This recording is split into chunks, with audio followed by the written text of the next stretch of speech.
Greetings, I'm Kyle Pierce. This is the Astrology channel. We're going to be discussing Uranus's ingress into Gemini, taking place on July 7th, 2025. Uranus spends about 7 or so years in each of the signs. It takes about 84 years for it to complete its entire rotation around the zodiac. So because of how long Uranus spends in each sign, its entrance into a new sign always marks a notable shift. Uranus in Gemini is kind of a big deal because it represents the third of the 3 outer planets, Uranus, Neptune, and Pluto, to ingress into a new sign since the beginning of 2025, and represents Uranus falling into formation with the other 2 outer planets, as it will be both trine to Pluto in Aquarius and sextile Neptune in Aries, in essence cooperating with each other and pointing in a specific direction, one which is likely to define a period of dramatic change, to say the least, for the world as a whole and potentially for each of us in our individual lives. And what we're about to see is the beta test, or the first round of not only Uranus and Gemini, but of this larger spearhead configuration of slow-moving planets, Pluto, Neptune, Uranus, and Saturn as well. This preview of Uranus and Gemini is going to last from July 7th, 2025 until November 7th, 2025. So during this video, we're going to go over what that means, what Uranus and Gemini represents, what it's likely to introduce thematically and in terms of world and personal events over the next 4 or 5 months or so. And then we are going to go through each of the 12 signs and take a look at how this is likely to play out in your life or somebody you know's life based on your rising or sun sign. Afterwards, you can join me over on Patreon, where I'm going to dig a little deeper into the broader implications of this spearhead configuration between Pluto and Aquarius, Neptune and Saturn and Aries, and Uranus and Gemini, of course. So without further ado, let's dive into the meaning of Uranus and Gemini. So, since its discovery in 1781, Uranus has come to represent within astrology revolution, innovation, and sudden change. Whenever Uranus enters a sign or exerts its influence upon another planet or otherwise sensitive point in a chart, it tends to introduce an influence which is both energizing as well as destabilizing. Uranus has also come to be associated with electricity, and the nature of electricity is in many ways a very good symbolic thread to pull on when you are trying to anticipate what Uranus is going to do. Electricity is power. It is not only the animating force behind man-made machines, but it's also how biological organisms are powered as well. Our cells generate electricity, which travels throughout the nervous system, sending signals to the rest of the body and stimulating muscle contraction. But for the most part, there are only a small number of situations where we would want to introduce electric current into the human body. When we introduce electricity from the outside in the human body, we get spasms and contractions, and the nervous system, kind of goes haywire, and too much can literally cook the body from the inside.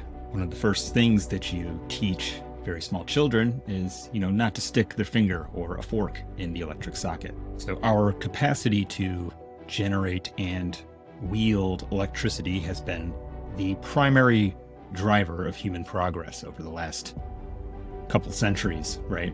In much the same way that Prometheus molded humanity from clay and breathed life into it, electricity has given us this capacity to breathe life into matter, to animate machines to serve our purposes, right?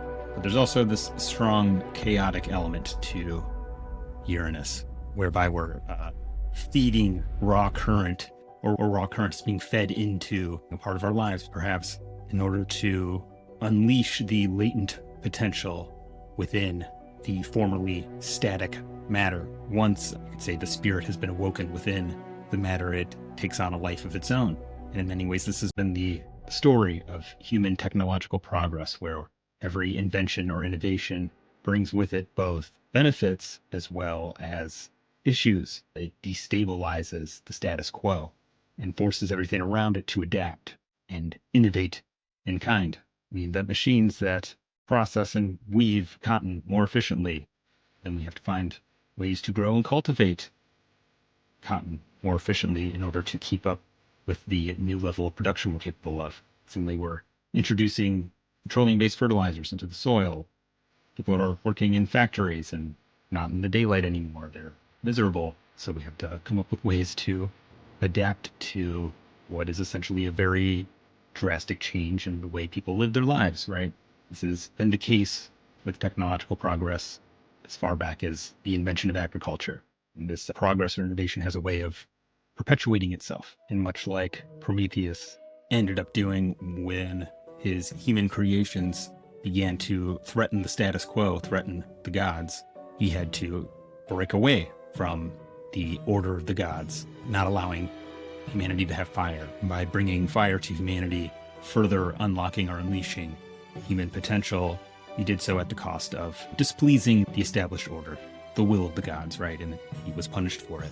While Prometheus had more obvious virtue or moral intent behind his actions, with Uranus, we're not always compelled by moral purposes. We might build a narrative around what we're doing that imbues it with a moral principle in order to justify the sometimes extreme measures that the Uranian impulse can push us toward. But the current that's being fed through us, or that we are in a sense a channel for, that which comes through Uranus, is more raw and unformed. Much like having electric current fed through your body, it forces muscles to contract and forces movement and action, which can be of much more impulsive nature. Much like electricity tends to shoot through conductive objects and jump to the next closest conductive piece in the chain, we get these sudden insights, this impulse to leap forward with an idea. But there is a sense that it can be a bit random, right? It can be akin to like electric shock therapy, which can be beneficial in extreme cases where you're just kind of feeding electric current into the brain, doing the kind of biological equivalent of the Fonz, punching the jukebox to get it going again, right? Sort of shaking up the brain chemistry to see if we can reset it, or if the pieces will fall into a more coherent pattern, which isn't always the case. Sometimes we end up doing damage, right? Another important thing to note about Uranus in general is that it is a bit socially inappropriate. It's not especially interested in consensus. Uranus is the breaking away from the herd, the irresistible need to follow an impulse, an insight, an inspiration. So it's not necessarily likely to be helpful in making you fit in. Tends to bring out the weird, either within oneself or within people you interact with in the space that it speaks to, which isn't inherently bad. It just is. It's just what Uranus does. Gotta do my thing, man. And just as there are more and less appropriate places and objects to feed electric current through, there are signs and planets which are more or less compatible and amenable to the electroshock therapy that Uranus tends to provide. Taurus, for example, where Uranus has been transiting since 2018, about 7 years or so. Taurus is a sign ruled by Venus and is the sign where the moon has its exaltation. It's a fixed earth sign. And in the fixed earth of Taurus, we thrive on stability, on the reliable, slow, cyclical cycles of nature. We plant at this time, we till at this time, we plant this at this time, and then we harvest this at this time, but then we harvest that at the beginning of the fall, right? There's seeking to find a natural rhythm that is in harmony with the way things are. In Taurus, we're trying to find our moment to drop into nature's jam session, get into like a nice crunchy groove, right? But Uranus and Taurus is a bit like trying to throw like a hair metal guitar solo in the middle of a jazz tune or a folk song. It is both unwelcome to the rest of the band, and the steady groove of Taurus doesn't provide a flattering backdrop or support for looking really cool when you stage dive mid electric guitar solo and start playing with your teeth. While we might be able to be creative with that, we might be able to invent new strange genres, for the most part the result is sudden change or the introduction of a radical innovation into a system that doesn't facilitate rapid change. Maybe I decide that I have a new idea about how to grow apples. You're pitching it to the board. You're saying, oh my God, guys, I can grow apples that are 3 times the size of regular apples. This is the wave of the future. Let's go all in on this. And they say, okay, bro, do it. And you start planting trees, and you realize that it actually takes about 20 years or so to start producing actual apples because of the nature of that particular product. Meanwhile, you've bankrupted, the business because of this radical new investment strategy. Suffice it to say that Uranus and Taurus has been a bit of a unwelcome influence in the Taurian parts of our lives.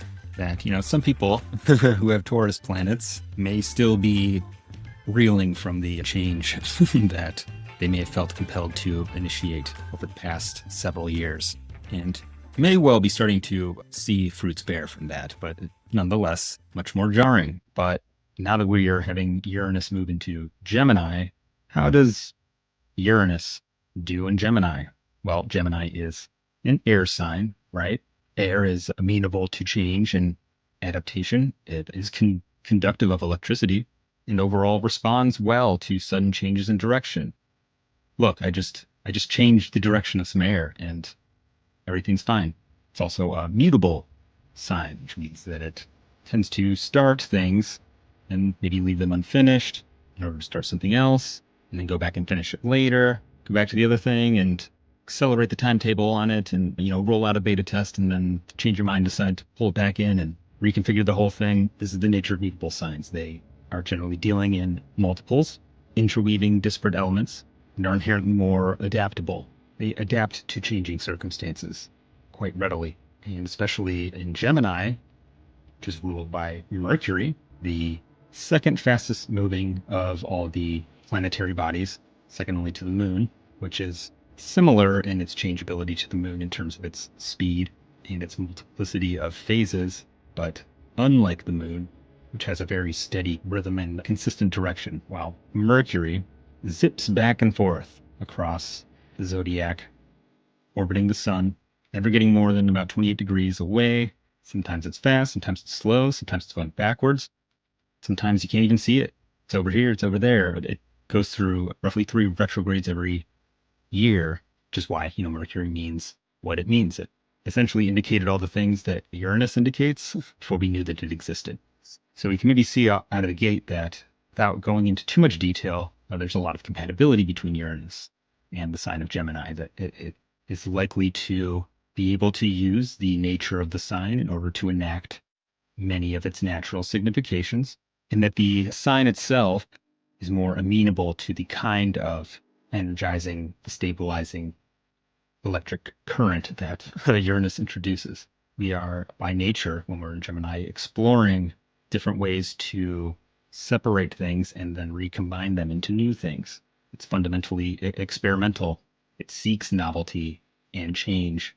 This kind of a cross-pollination between different ideas or modes of action.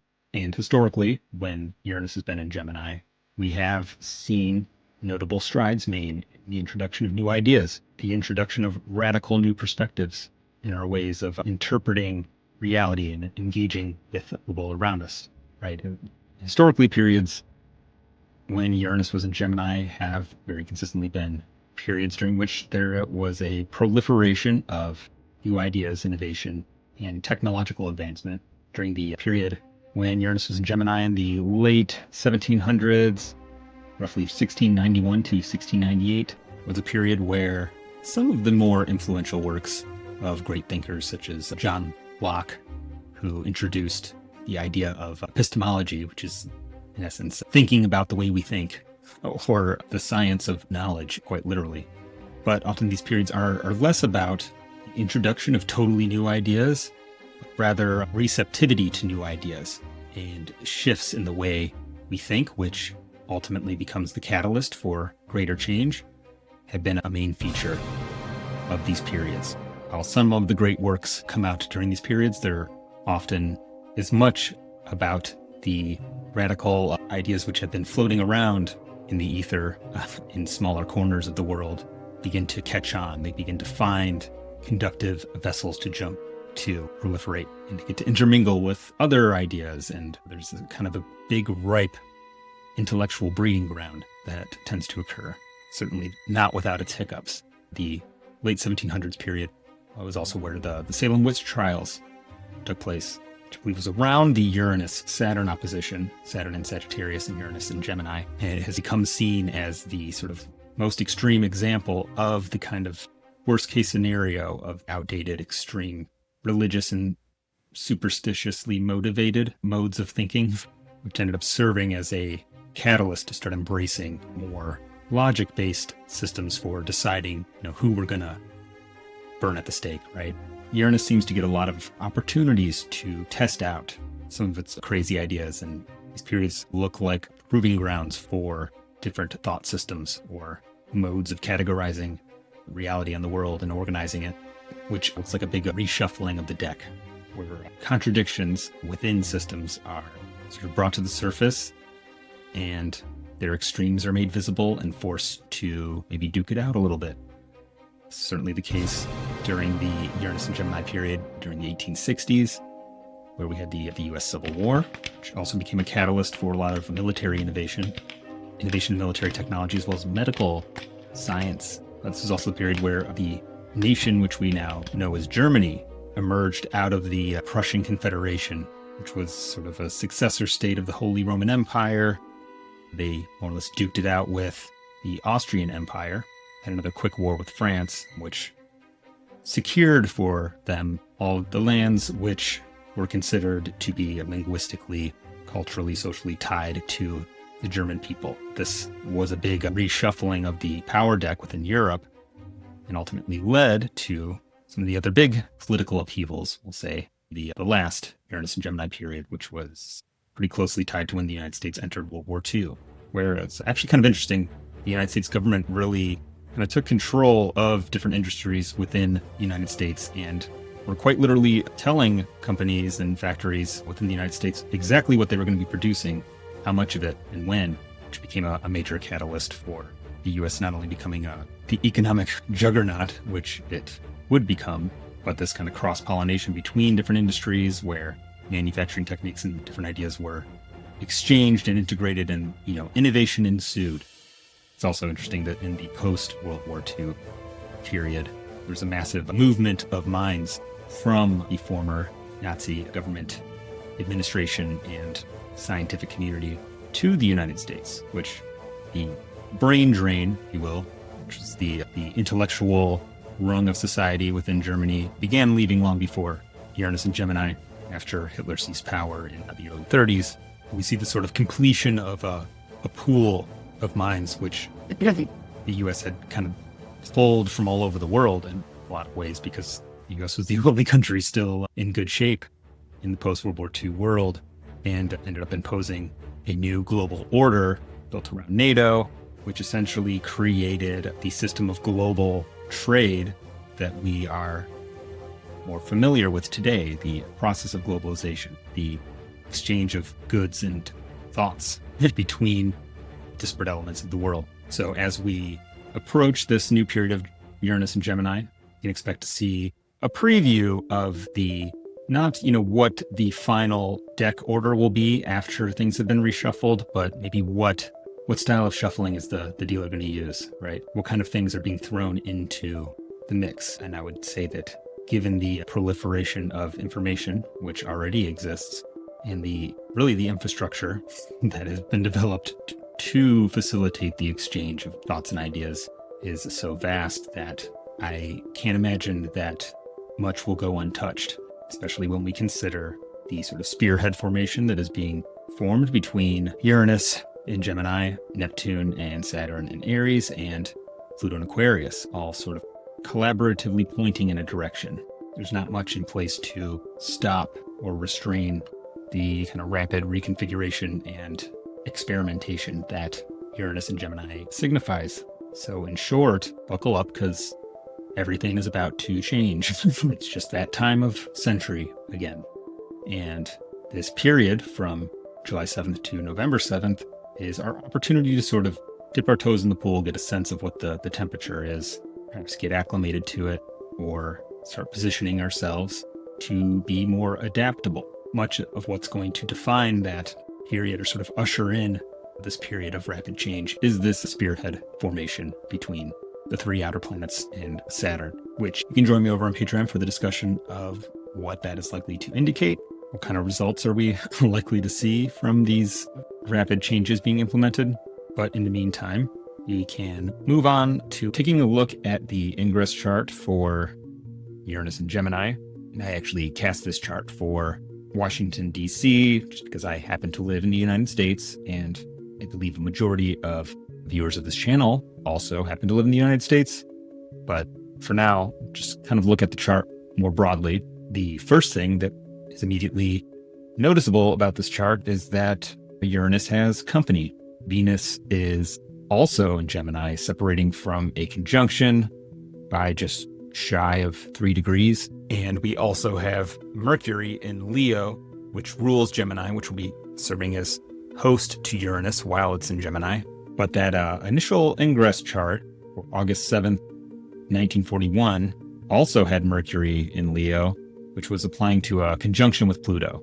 In this case, we have Mercury pretty well separated from Pluto, but it is going to station retrograde not too long, on July 17th, eventually making its way all the way back to 4 degrees Leo. That happens to be both conjoined the Pluto position of the initial ingress back in 1941, but in our variation, Mercury is actually going to be opposing Pluto, but it won't quite complete that aspect. Pluto will be at 2 degrees Aquarius when Mercury stations. So traditionally, when planets apply to an aspect with each other, but it doesn't fully complete before one planet changes signs, traditionally that was an indication that the matter would not come to completion. In this case, it's a Mercury-Pluto opposition. And since we're looking to Mercury to speak literally and figuratively to the topics of Gemini, as Mercury is the ruler of Gemini, it is the things that Mercury sends back home that Uranus is going to be publishing manifestos about, or at least incorporating and importing significations from Mercury throughout its time in Gemini. So what's actually rather interesting about the Uranus and Gemini ingress chart for back in 1941, about 2 days after the ingress, around when Mercury would have been completing that conjunction with Pluto in Leo, the US President Franklin D. Roosevelt and British Prime Minister Winston Churchill met on the deck of a warship off the coast of Newfoundland for the Atlantic Charter Conference, which was essentially a meeting to solidify the alliance between the United States and Great Britain, even though the United States was not formally in the war yet, but it was supplying Great Britain with weapons and loans. Nonetheless, the primary subject of that meeting between these two world leaders was about outlining a shared vision about the goals for the Allies in the post-World War II era, publicly declaring a vision of the post-World War II world, which would be defined by democracy, self-determination, free trade, and very much laid the foundation for what would eventually become the United Nations.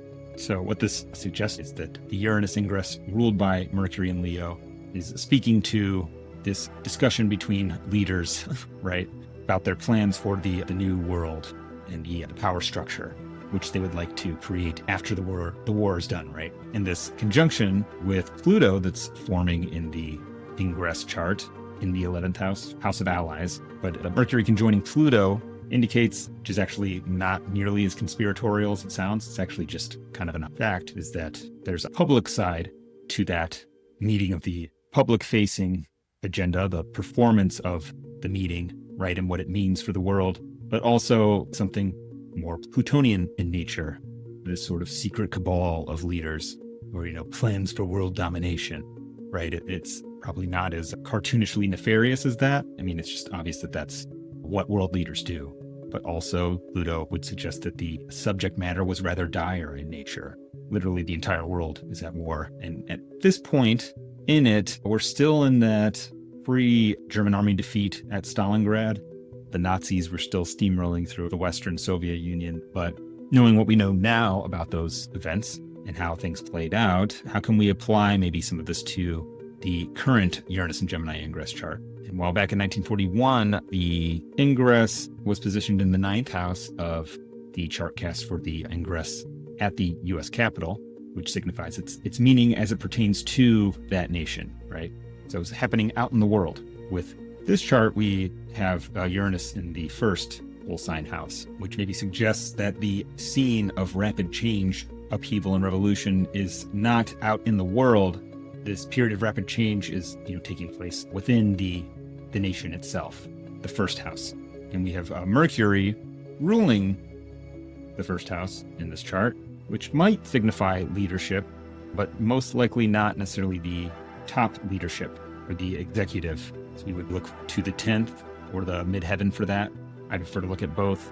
And on one level, you have Jupiter ruling the 10th whole sign house in the second house. So there's certainly a concern among the leadership with the finances of the nation. And with Jupiter in Cancer, there's a suggestion that there is at least some capacity to, or intention to, try to identify what does the country need. Certainly within a nation like the United States, at least for the time being, is still ruled by more than one body. I tend to prefer the midheaven itself for the highest form of leadership. We're looking at the chart of a nation because the 10th house is the topic of leadership in a broad sense, and the midheaven is the highest point. So it's speaking more to that executive element, the highest office. So we get a description of maybe some contention between those two elements. Saturn in Aries conjunct Neptune ruling the degree of the MC might be trying to impose radical reform on the bureaucratic structures of the nation, impose a more of an Aries style bureaucratic mechanism of rulership that is maybe not fully rooted in reality, given conjunction with Neptune. And as Saturn in Aries tends to suffer from a particular set of problems, which involve trying to do slow things too fast and not acknowledging the consequences, especially when it's conjoined Neptune, and maybe in the process of trying to build castles out of cardboard, we're maybe knocking down or doing more damage to the institutions that exist than we are effectively creating new ones that are likely to endure or last for a very long time. Saturn is in the 11th, which is the house of, in a nation, allies, but this is very much the public forum, right? And within birth chart, it's where you encounter the people who are of like mind to you, other members of a group or community that you're involved in. If you're a public person, your audience, your fans. Saturn and Aries in a night chart, there might be some suggestion that there could be a loss of support or whoever is represented by the midheaven, and maybe conflict with the 10th house ruler itself, the government as it is. So there's this overcoming square between Saturn and Jupiter. But the fact that Jupiter is separating from that square, getting some distance, and there actually won't be a completed aspect between Jupiter and Saturn for several years. There are at least some elements of the existing order being salvaged or maintained to some degree. But that conflict is certainly there. And the Saturn, the midheaven ruler, is much more visible in public and in the superior position to Jupiter. It's overcoming. Jupiter still has to acknowledge who the boss is, at least for the time being. And this conjunction with Uranus, Venus and Uranus in the first is kind of interesting because generally speaking is more of a positive thing. Looking at the chart of a nation, I tend to look at Venus as speaking to broadly speaking, the things which are favored within that particular nation. Venus is also definitely the diplomatic arm of the nation, as well as the relations with other nations, the facilitator of trade. And while I think Venus overall is sort of softening the potential harshness, Uranus isn't necessarily in agreement with Venus generally on elements of relations between parties which involve stability. There might be some questions about who we are allied with or who we will or won't engage in trade with, which may change many times through this period. And while there may be some popular support for this, the moon tends to signify the body of the people as a whole. And the moon is separating from this opposition between Uranus and Venus. So that will be some discomfort around this new way of engaging with the world. Often with the moon opposing Venus in a natal chart, there might be some tension between, what we find desirable and what we actually feel comfortable with. Venus is our wants and the moon is our needs. And being placed in the 7th suggests that there is some level of interest in how we relate to the other two allies or nations that are not the US in this case. It's also separating from this trine with Saturn and Neptune in the 11th, and it's about to encounter, or its next aspect is going to be both right around the same time, a trine with Mercury and a square with Mars. I think Mercury is describing some discussion around the issues of Leo, of maybe representation being of concern to the nation as a whole, and that maybe being a element with which Uranus is going to create radical change.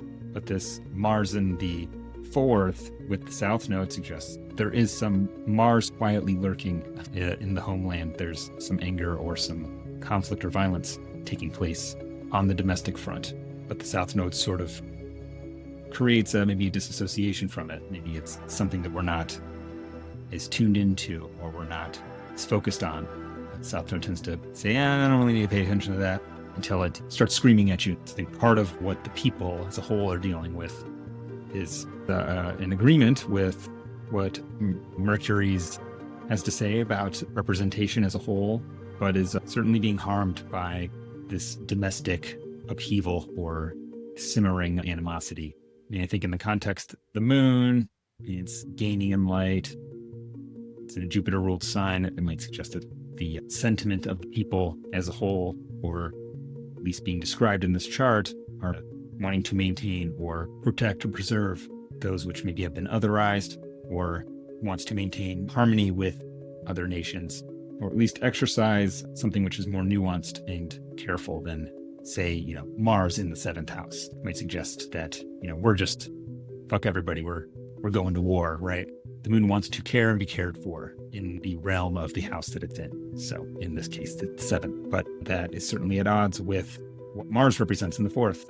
I mean, certainly to speak to division within the homeland and among the peoples of the land. So it might be the case that as Mercury stations retrograde at 15 Leo on July 17th, perhaps signifying as we move forward, we're going to be doing some reassessment of how the terms of our representation being interpreted or understood in relationship to the leadership as a whole. We are going to get Mercury sort of stopping short of that opposition with Pluto, as well as its tie-in to the arrowhead formation between Pluto, Saturn, Neptune, and Uranus. Like Mercury maybe agrees with the Uranus, Saturn, and Neptune agenda, but the Pluto thing kind of makes the nation as a whole perhaps too nervous to really engage fully with this bigger wave of change which is taking place. So to me, this looks like a certain amount of increasing tension around this ongoing division that is clearly present within the nation at large, but it's not quite ready to pop off yet. But I wouldn't expect much in terms of decisive change in one direction or the other, or movement towards resolution to occur during this period. It's really the only aspect that is actually completing is that moon square Mars and trine Mercury, which I think suggests that there will continue to be division among the people and perhaps a certain amount of violence and portions of the population being separated from the whole. I don't think we're quite done. So yeah, I really didn't intend to talk this long about the Uranus in Gemini Ingress for the US, but here we are. But again, if you want to go a little deeper into what this spearhead formation is about, join me over on Patreon. And now we will dive into horoscopes for each of the 12 signs. All right, so we're actually going to do these horoscopes in a slightly different order than you might be used to. Instead of starting with Aries, which most people consider to be first sign of the zodiac, we're going to do the Stima Mundi style, which places Cancer as the rising sign of the cosmos, and has also been considered marking it as the beginning of all life, and it is objectively the best rising sign to have. So we're going to be starting with Cancer. And just a quick note, if you are using these for your sun sign, you can absolutely do that. You'll just want to skew some of the interpretations more towards your career or public life, as the houses relative to the sun will often describe topics more as they pertain to your public-facing life, career, reputation, all that. So for Cancer, Uranus is going to be going through your 12th house, which means that Uranus is going to be kicking up dust deep in the underbelly, the dark recesses of your psyche, right? This can actually be an excellent time to address issues around mental health, a very productive time to start going to therapy, as Uranus is positioned to bring some of those latent unconscious behaviors or beliefs or thoughts to the surface. However, the problem with the 12th house is that you're not always aware of what's going on there. So if the bad spirits haunting the 12th house get potentially smoked out to where you can see them, that can be a very productive time to do a little bit of internal exorcism. You may notice some changes in your dream life as well. You may be more prone to receiving flash insights in your dreams. So maybe keeping a dream journal can be very productive. Now for this first chunk of Uranus and Gemini through July and August, we're going to have Mercury in Leo in your second house. It'll station retrograde on July 17th. The Cazimi will occur probably the 27th, I'm guessing, on July. So it's usually about 10 days or so after the retrograde. So during this retrograde cycle, you may be asked to review your finances or check your spending habits, and you may see some sudden unexpected expenses coming up. Or conversely, you may get some good ideas about how to cut expenses, eliminate hidden monthly subscriptions or things which have been eating away at your pocketbook. You may see some objects go missing, some possessions. You may also be struck with some epiphanies regarding your diet and maybe how certain dietary habits are influencing you on a psychological level. Part of this may be making some changes in your diet.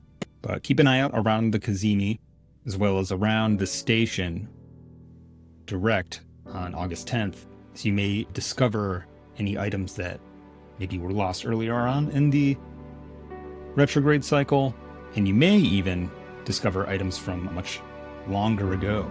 Uranus is likely to kick up memories which had maybe been long buried, and these memories may be attached to objects in some way. It can also be a very good time to declutter, donate, or give away objects, that are just laying around your house and environment, cluttering up your space. Could be a really good time for a garage sale as well. Now, when Mercury is in Virgo in your third house, starting September 3rd, or in September, this can be a really good day to get lost. You may notice disruptions to your daily routine or schedule, which may pull you out of your familiar environment, which could be a good opportunity to discover new places in your local community. But again, be careful about getting lost or wandering into strange, dangerous neighborhoods. For those of you with siblings, you could have a sibling who's having a rough day or a mental health crisis of some kind, and you may need to break your routine a little bit in order to accommodate them. Vice versa, it could be a very good time to call a sibling or close friend to sort of vent and blow off steam. This might be a little bit more of a stressful transit, especially around the square. So maybe just a little harder to find your rhythm, or you may be getting strange ideas or impulses to make tweaks to your daily routine, which may or may not yield favorable outcomes. Mercury is going to be zipping through Virgo pretty fast. We're going to have Mercury in Libra just a little bit past the middle of September, the 18th or 19th. So Mercury will be going through your fourth house. This can be an interesting time to explore how maybe your past, your family dynamics have influenced your mental health patterns, as they are apt to do. It can be a very favorable time for identifying those patterns and finding a different way of relating to them, perhaps making some adjustments, addressing some unhelpful thought patterns rooted in early childhood experience. You may also feel compelled to rearrange the furniture in your house. Maybe look up some feng shui techniques to improve your environment's influence on your internal state of mind, right? Don't be surprised if you receive a random phone call from your mother or other close family member. Generally expect odd or unexpected behavior from family in general. And we're going to jump to Mercury's next aspect with Uranus, which is going to be closing out this first round with Uranus and Gemini. Mercury will oppose Uranus at 0 degrees Sagittarius right before Uranus ingresses back into Taurus on October 29th. And you may be a little more prone to self-diagnosing yourself with rare mental or physical health conditions, which may or may not have any bearing in reality, mental health and vice versa. So watch out for negative spirals worrying about your health, as you may actually make yourself sick.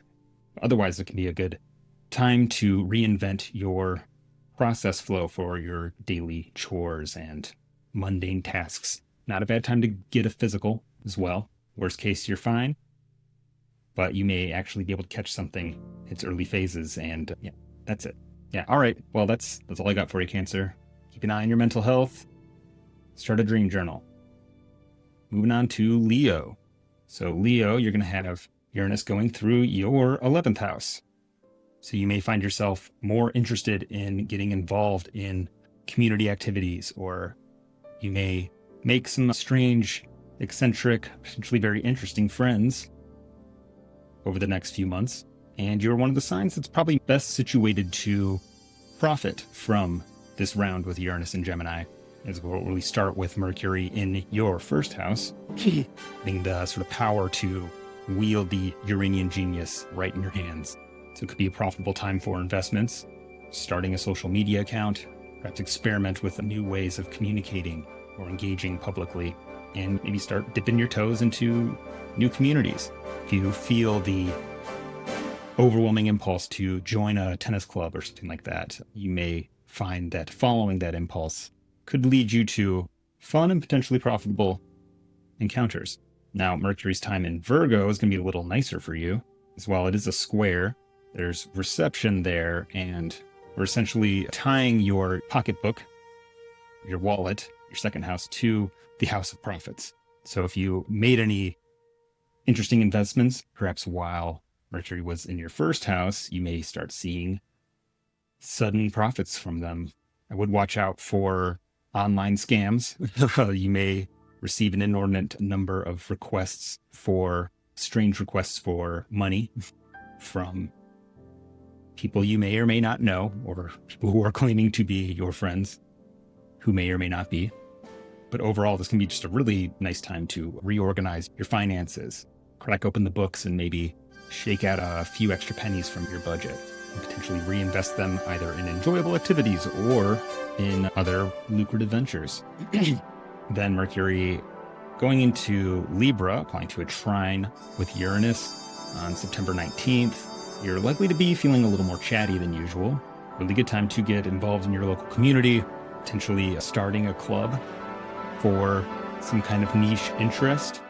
You may find that more people share your profound love of Chinese bottle caps than you would have previously expected. If you feel the impulse to strike up a conversation with a stranger, you may find that those conversations lead you on extraordinary adventures, or just are likely to take you places that you wouldn't have expected them to take you. So get out there and talk to people. And then we wrapping up our beta test of Uranus and Gemini with Mercury's opposition from 0 degrees Sagittarius, just before Uranus ingresses back into Taurus. And if you're a creative person or heavily involved in social media, this is a very good time to go viral. Mercury's going to be in the first decan of Sagittarius, which is the going viral decan. And Uranus is in a position to sort of push whatever off-the-cuff tweet you're posting or random meme or picture of pie or whatever people post on social media. Uranus is likely to try and take that as far as it can go. Just make sure it's, not something that you might regret later, because the things you say may fall on the ears of a wider audience than you would have previously imagined. And yeah, that's all I got for you, Mercury and Leo. Or that's all I got for you, Leo. Moving on to Virgo. All right, Virgo. This is going to be a pretty interesting transit for you.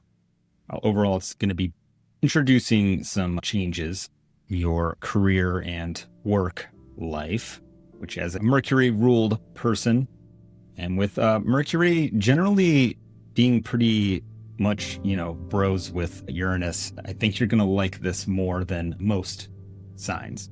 I think you're going to be in a better position to take advantage of some of the changes that are happening in your field or at your place of business.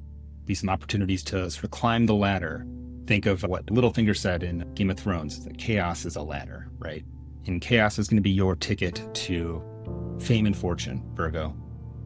While you may think you like order, you actually thrive on chaos. Virgo is nothing without chaos to restore order to. So you may find a lot of opportunities to ply your skills at making sense of someone else's messy, wild ideas or your own.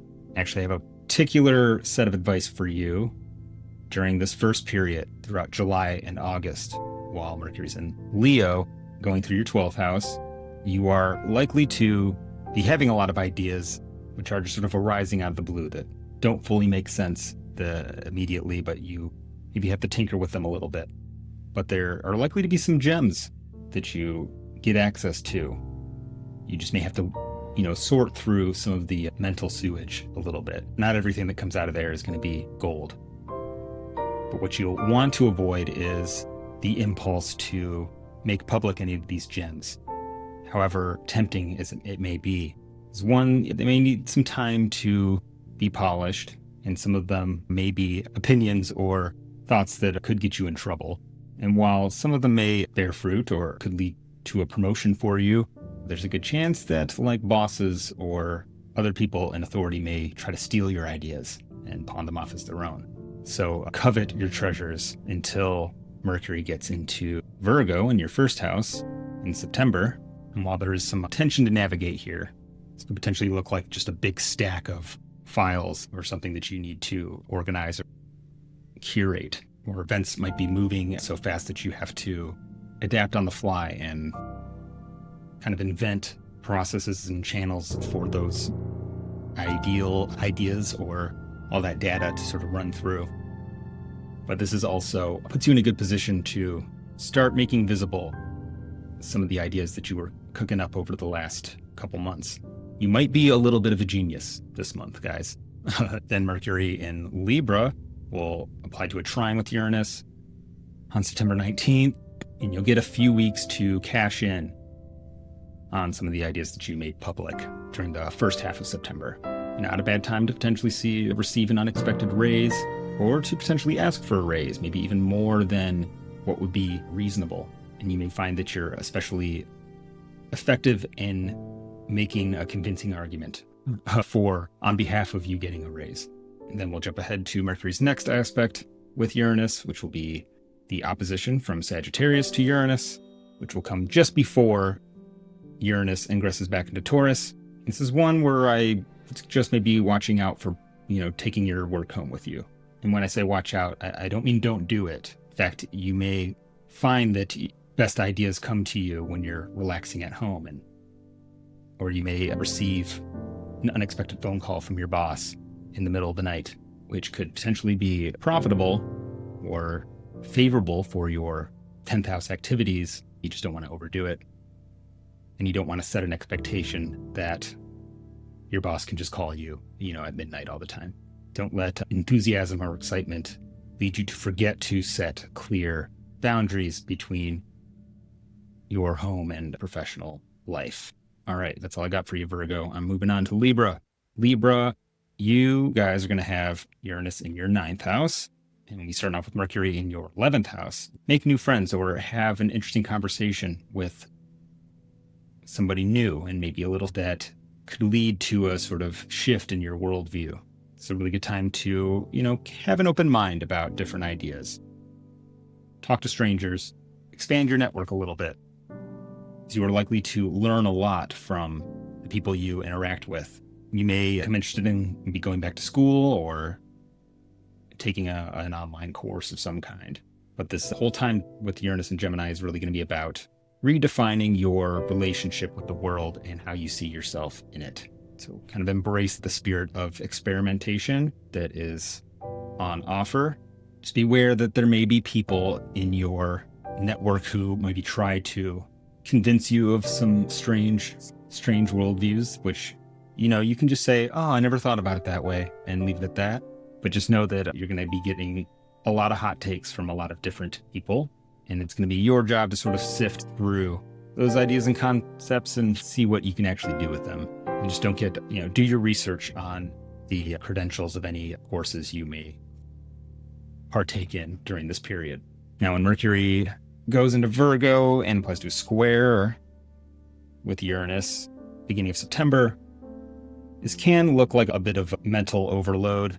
You might have eaten like the whole pie in terms of different ideas, different worldviews, and you're going to need to take some time to digest that as some of those ideas sort of bounce around inside your noggin. It may not be a bad time to try to decompress a little bit and reorient the lens towards more internal space. If you're able to relax enough to successfully meditate, you may find meditation sessions to be especially fruitful. There could be sort of opportunities to sort of fast track any mental health issues you've been working on. Now, Mercury in Libra, which will apply to a trine with Uranus on September 19th, and we'll get a few weeks with Mercury in your first house. That'll be pretty nice. Great for study, great for teaching or any public speaking arrangements. You may be asked to participate more if you may be pulled into greater levels of participation in religious or educational spaces. You may find yourself a little bit of a Hermione Granger, raising your hand at every question, and you're likely to have a lot more answers than you're likely to have a lot of new ideas and interesting perspectives to communicate if you did your due diligence properly digesting over the first half of September. And then we're going to jump to the last aspect with Mercury and Uranus before Uranus returns to Taurus, which will be an opposition between Mercury and Sagittarius, 0 degrees Sagittarius, and Uranus at 0 Gemini. And it's kind of interesting. I think some of you may find yourselves relocating or maybe getting an impulse to explore the potential of relocating. Kind of seems to me that short distance travels could turn into long distance travels, either because you got lost or because the desire to explore, the spirit of exploration overtook and possessed you.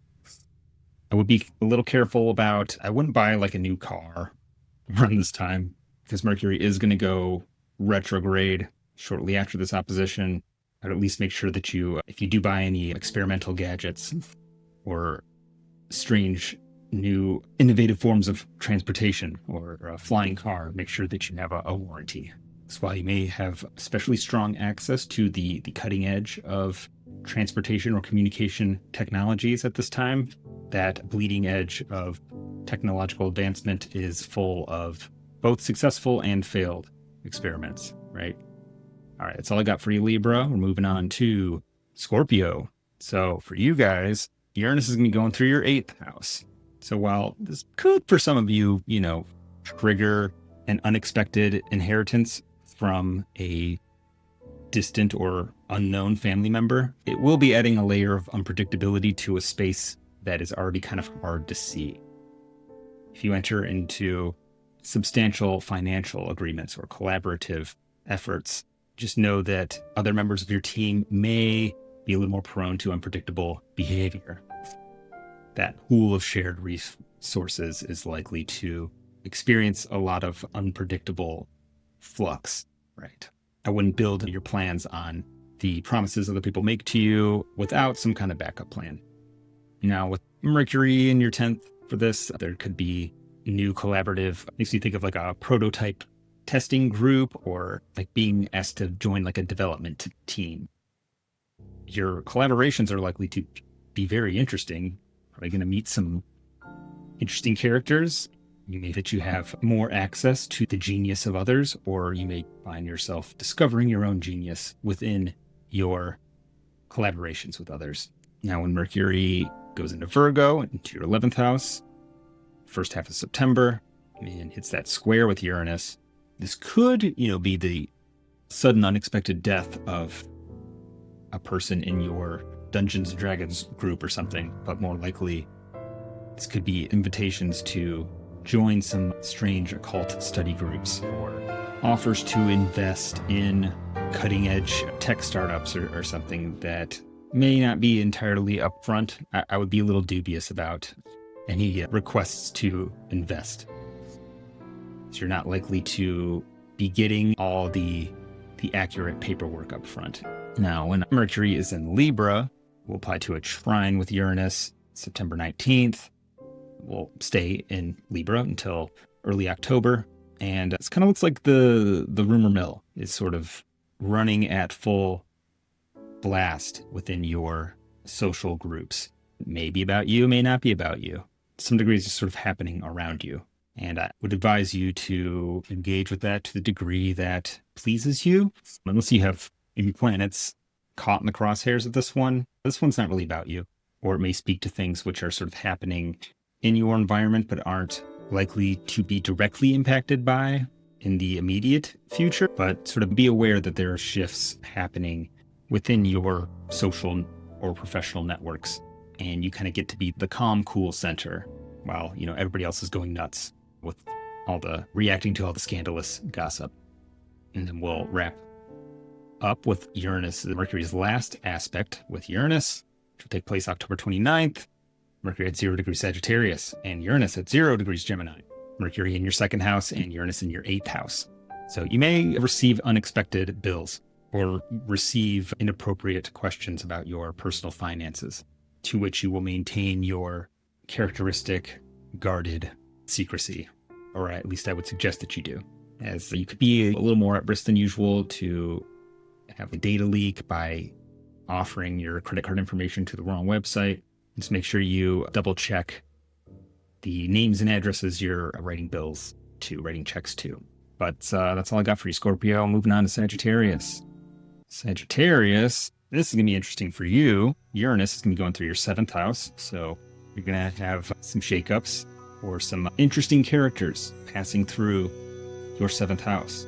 You may find that your partner, while Mercury is in Leo, has a crisis of faith and decides to join a cult, or, maybe a more mundane level, decides to go on a trip or take you on a trip. This could be an interesting and potentially fruitful time if you are one of those online dating people. Communication, you may meet partners or potentially business associates, since Mercury rules your 10th house, through communications with people from foreign lands or from really anywhere that's not your immediate environment. So maybe if your dating pool has gotten a little stagnant, it's a good time to consider widening your circle. Consider widening the mileage radius of your Tinder profile. You may meet some new and interesting prospective mates through doing so. So when Mercury gets into Virgo, September, could be some new people showing up at work. Could be some productive or game-changing conversations if your partner suggests the jobs change, or if you happen to work in a sort of consulting field, could be some very dynamic and creative exchanges between you and your clients. So when Mercury gets into Libra, 2nd half of September, you might see some new people showing up in your friend group, or you may find yourself unexpectedly asked out on a date with an acquaintance or a friend of a friend. Then we'll finish up with Mercury's last aspect before Uranus ingresses back into Taurus. This looks like some very dynamic conversations with close friends or romantic partners, where there's a sort of potential to get really juiced up on an idea. But since Mercury is going to go retrograde a couple weeks after this, you may not want to go full steam ahead on whatever wild schemes you cooked up. There may be some kinks to iron out in the plan. You may need to do some product testing before releasing that one into the world. Now, moving on to Capricorn. So Capricorn, Uranus is going through your 6th house. So not a bad time to get a physical, scope out your physical health situation. You may be a little more prone to injuries during this time, or maybe sort of latent physical issues could make themselves known suddenly. And Mercury will be in Leo, it'll be in your 8th house. So I guess a content warning, like this will apply to almost none of you, but just having an 8th house, 6th house connection doesn't mean everybody who's a Capricorn rising is going to die this month, but it's just a good time to be a little more cautious. Think of it as one of 200 factors that could increase your risk of death, which we are all exposed to risks of death at any given time. In fact, what this is more likely to promote is the feeling that you're in the movie Final Destination, or that you might be looking at the logs and the flatbed of that truck, inspecting it for any loose ropes, making sure that, those logs are going to fly out and kill you. They probably won't. Just, you're more likely to be a little more paranoid or prone to sudden contemplations about your inevitable mortality.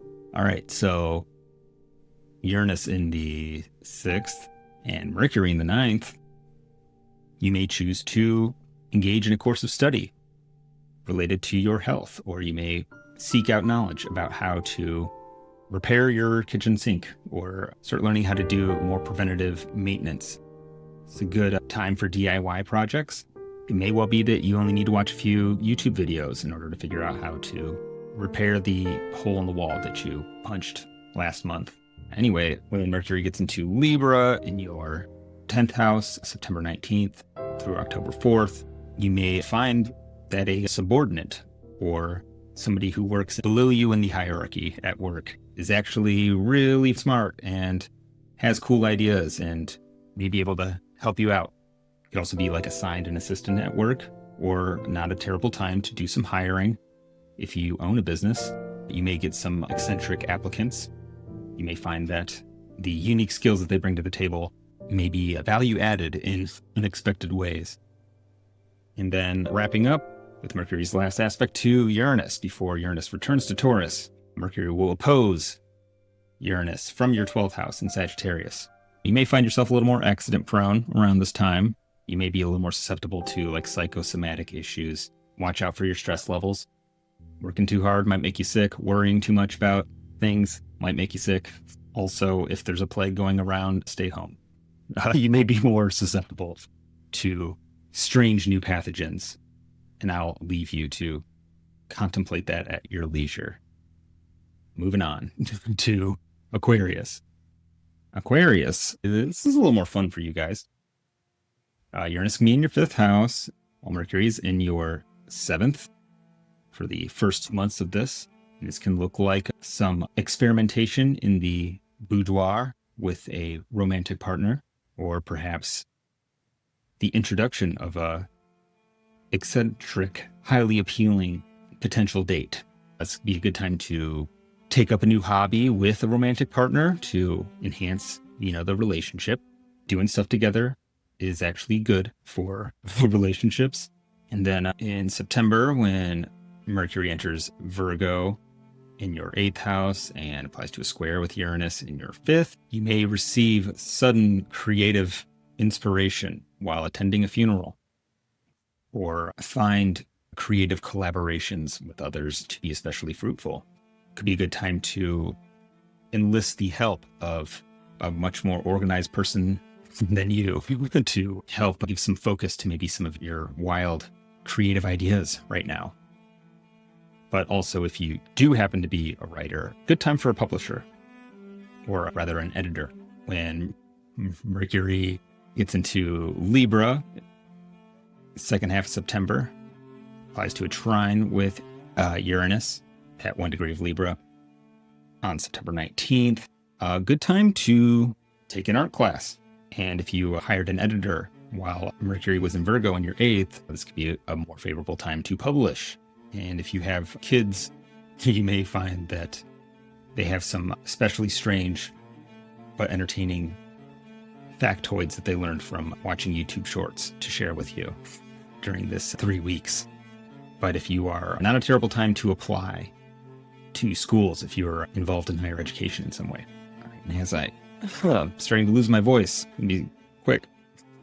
The last aspect that Mercury will make with Uranus before Uranus ingresses back into Taurus will be at 0 degrees Sagittarius, where it will oppose Uranus at 0 degrees Gemini from your 11th house. You may find yourself inspired by some particularly juicy viral content that made its way to your feed. Or if you hired an editor back when your Mercury was in Virgo and published your book back when Mercury was in Libra, you may find that your creative works are finding a more sizable than expected audience during this time. Overall, you may be just meeting some kooky characters in your social group, which may have fun activities for you to participate in. Okay, Pisces. All right, so with Pisces, you have Uranus in the 4th house. Uranus is going to bring innovation and instability to the foundational components of your life. No, I'm kidding a little bit. But I mean, it is a little bit what it does. So with Uranus going through your 4th, this is often a classic signature for moving. You may move at some point, not necessarily during this ingress, though maybe the impulse or the sense that the place where you are currently rooted, growing stale or stagnant, in this process of maybe starting to pull up roots or your attachment to those foundational components of your life, you may begin the process of speculation on possible new locations. And that can also involve less dramatic changes to your home or private world, right? Literally the world behind closed doors, which includes but is not limited to your house. With Mercury in the 6th house in Leo, this has a bit of a extreme home makeover quality. Mercury in Leo, it's leaning more towards the visual side of things, the appearance. While there may be some interest in learning to do, or perhaps a sudden necessity to do some home repair, it could lean more towards the cosmetic side of things. Windows or siding or the garden, as well as the interior space. And perhaps with the 6th house ruling the house of pets, I wonder if some Pisces rising people are going to be making a sudden dramatic introduction of a cute little kitty to their home space, or suddenly being offered a kitten, perhaps a pair of kittens. I know that's going to happen to more than a handful of Pisces risings. After July and August, after Mercury makes its way into Virgo, there could be a need to make some decisions about the home with a partner. This could be moving in with a romantic or otherwise partner, but getting a roommate. It could be a renegotiation of, could also be shocking revelations about your significant other's family. Perhaps the shocking revelation that your significant other is a member of your family. Oh my God. That could totally happen. With Mercury going into Libra in the 2nd half of September, flying to a trine with Uranus in the 4th, your 4th, from Libra in your 8th. This could be like potentially refinancing your home, maybe buying a timeshare, though I don't advise it. But if maybe now is a good time to potentially be applying for a home loan or signing a mortgage. It's about as 8th house, 4th house as you can get, since when you have a mortgage, the bank essentially owns your home. So it's a shared resource in the deepest sense, where they have a lien on it. They kind of own it. Just make sure you read the fine print. Uranus tends to try to make things move fast, and sometimes Uranus will rush things that are especially tedious, such as applying and filling out paperwork for a mortgage. So read the fine print. Don't get duped. And then the last aspect Mercury will make to Uranus will be when Uranus is at 0 degrees of Gemini retrograde, just about to re-enter Taurus, and Mercury will oppose Uranus from 0 degrees Sagittarius. Say we had the conversation and look for the house with our partner when Mercury was in Virgo, and we applied for and signed the mortgage when Mercury was in Libra. Now we might have moved to the strange and exotic lands of wherever it is you impulsively decided to move to, and you're now looking for a job, right? If that's the case, there's a chance that this could take a little bit longer than hoped for. You might be sending out a lot of applications, and Maybe you have to go back and redo your resume. You got to update it, or you just got to send them out en masse. But there's a chance that there could be some delays in receiving news about that, or getting replies, or perhaps the interview process gets a little stalled and delayed, and typical Mercury retrograde stuff. For those of you who haven't moved to exotic lands, you may find yourself working from home, or if you were working from home, there may be some sudden renegotiation of that deal. Maybe you got to go into the office a couple days a week, or maybe you are suddenly so overloaded with work that you have to start taking your work home with you. But yeah, that's all I got for you, Pisces. Moving on to Aries, with Aries rising of Uranus in the 3rd house. So you may see that innovation and volatility in your local community, maybe an inordinate amount of road construction in your neighborhood, or that happens to affect your commute in a particular way. Could have an impulse to start changing up your daily routine a little bit. Maybe start going to a different Starbucks for lunch, or switching up your route to work. Get new and eccentric neighbors, and with Mercury in Leo in your 5th house, they may be sexy, smart, and a little flamboyant neighbors, or neighbors who like to play games. Neighbors with really cool lawn ornamentation. But you may generally just feel an impulse to start injecting a little more fun into your day-to-day activities, maybe building in some new hobbies to your daily or weekly schedule. Then in September, when Mercury goes into Virgo and applies to a square with Uranus, September 3rd, this has a very strong indication of innovation or disruption to your capacity to fulfill your daily or weekly obligations. You'll be trying to cut corners, find ways to save time. You might invent a new kind of lawnmower, or install a V8 engine on your riding mower and improve the efficiency of your lawn mowing by 49%. And look really cool while doing it. And then when Mercury enters Libra, September 19th, and applies to a trine with Uranus. If you're a single person, a really adorable moment where you run into the love of your life at the grocery store, run into them and spill their chocolate pudding all over their shirt, and it's a big mess, and it's a really cute story later on. Or you could just do the exact same thing with your current significant other, and then you're just kind of annoyed with them, or them with you. It's still an adorable story, but not as impactful. But definitely a lot of potential for making interesting new contacts in your local community, or getting in some interesting conversations with people that you interact with on a day-to-day basis. And then the last aspect Mercury will make with Uranus, that opposition from 0 degrees of Sagittarius to 0 degrees of Gemini, just before Uranus ingresses back into Taurus.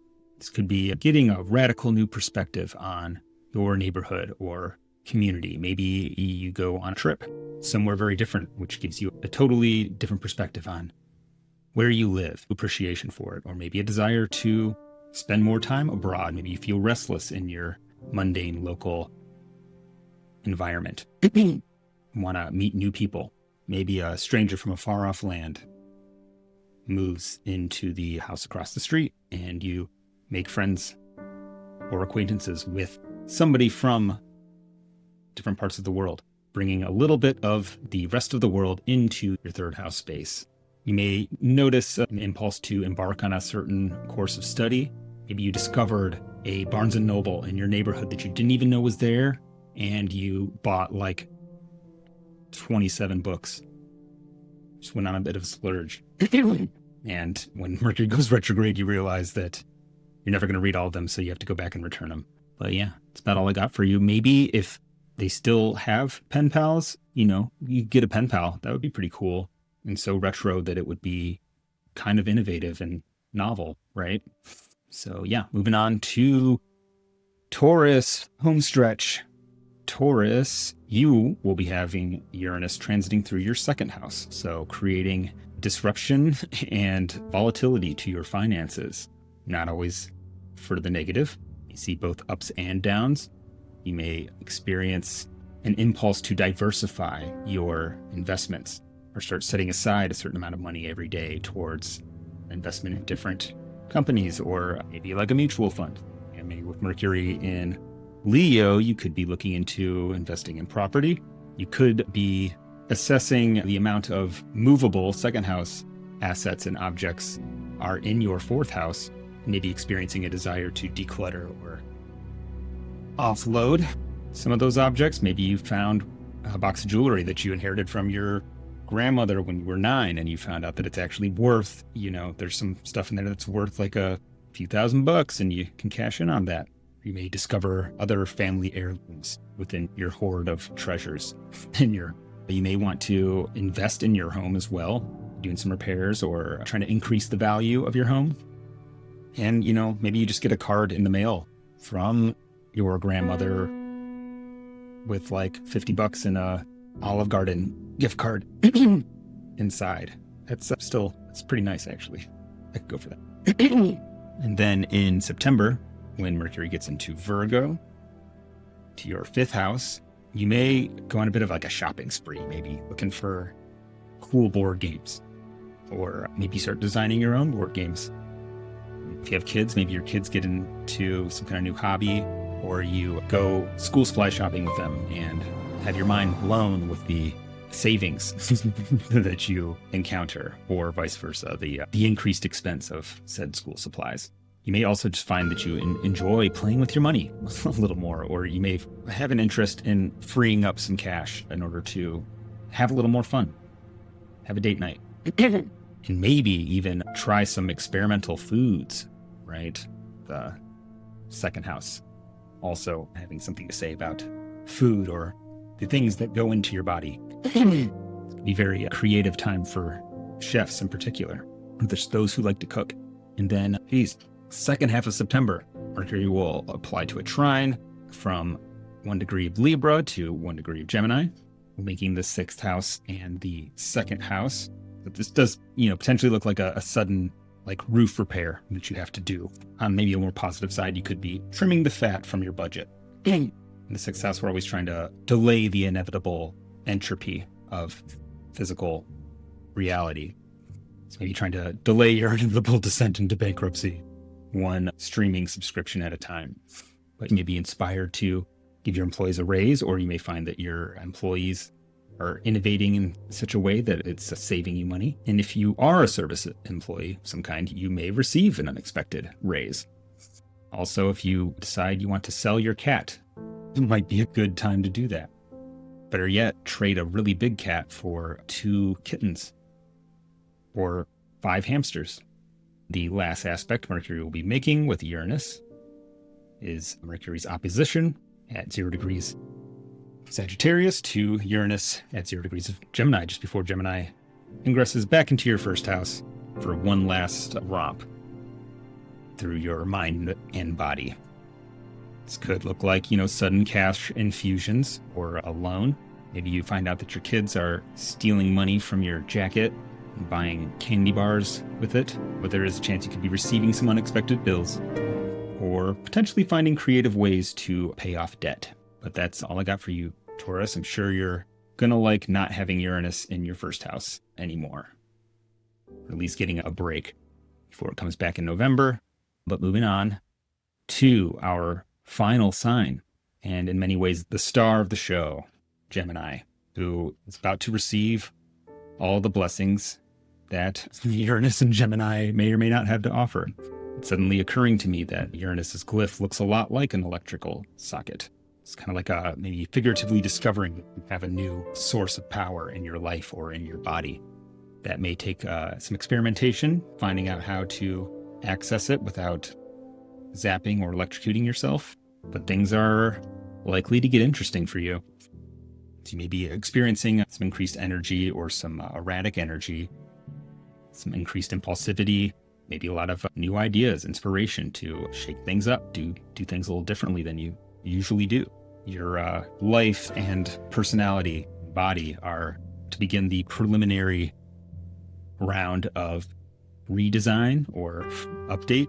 And while you're about to get a peek at what that might look like for you personally, it's a high probability that you and your life won't be quite the same by the time Uranus enters Cancer So maybe you're starting your personal, emotional, spiritual, physical makeover with your just your daily routines.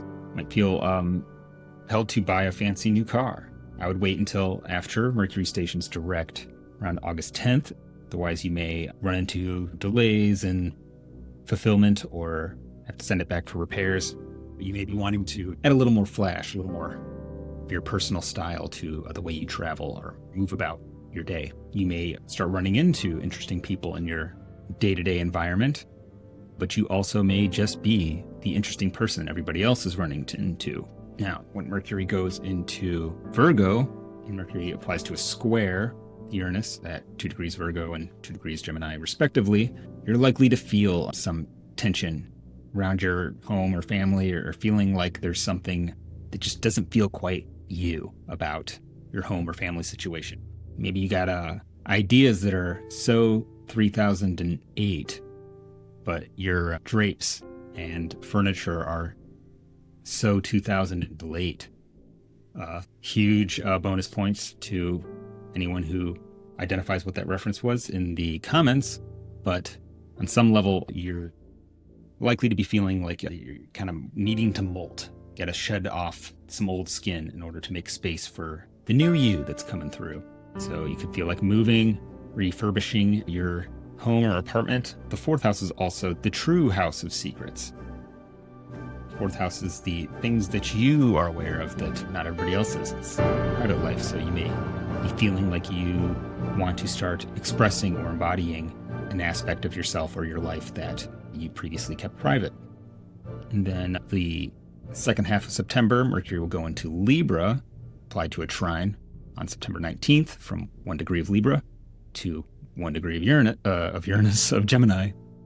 And Geminis are likely to start feeling a little frisky, a little extra pep in their step, maybe having some extra mojo kind of running through your veins. You might feel like you just want to have some fun. You want to go out and socialize. You may have some creative ideas that you feel a powerful inspiration or impulse to follow through on. And for creative types, you're likely to experience an uptick in your creative output, have some interesting ideas. And then the last aspect Mercury will be making with Uranus in Gemini will take place on October 29th from 0 degrees of Sagittarius to 0 degrees of Gemini, just before Uranus ingresses back into Taurus, and then giving you a little bit of a break from the juice pumped through your veins, which you may or may not welcome. But this is likely to suggest some interesting exchanges with others, as you're going through this maybe personal metamorphosis, unleashing, the latent you, the you are, the you truly are. Also bonus points if you mention that reference what that's a reference to in the comments, but that may involve, or likely would involve, a adjustment around the others that the new you relates to. Perhaps old you didn't care that your boyfriend always left the toilet seat up, but new you not having any of that shit. So you might need to have some conversations about that and see if old relationships or existing relationships can continue to be compatible with your evolving new self. Which, while you may be going through changes, sometimes Uranus doesn't leave a lot of room for other people or the usual accommodations that we make others. So there can be tensions within relationships in general. Obviously not any kind of guarantee that they will end, but they just will need to adapt and change along with you. But with that, I'm going to call it a wrap. I hope Geminis enjoy the ride. I think you're going to like it a lot more than the Taurus risings did. But yeah, if you made it all the way to the end, thanks so much for watching. Let me know what you think of horoscopes. It's a lot of work, but it started to get a little fun towards the end. So, maybe I'll continue to do it if you guys like that sort of thing. But I will mention one last time that, as I mentioned before, we'll be going into a more extensive deep dive into the spearhead configuration between Uranus in Gemini, Neptune in Aries, and Pluto in Aquarius over on Patreon. But I'm mentioning it again because if you are watching this on the day of its release and you go over to Patreon, you will see that it is not up yet. Probably gonna need about 24 hours to get that one up there, but there's other exclusive content. It's still a pretty new Patreon page, but I got big ideas for it, so would love it if you subscribed and help support my work on this channel. Happy Uranus and Gemini, guys. Thanks again for watching. And if you would like to book a reading with me, you can do so at kylepierceastrologer.com. Also, if you subscribe to my Patreon, you will get a 20% discount on readings right now. I think that's right, which will save you more on the reading than you're actually paying on the Patreon for several months. So if you wanted to subscribe, book a reading, and then cancel your subscription, I mean, I guess you could do that, but I'd rather you didn't. But I also wouldn't fault you. Thanks for watching. See you next time.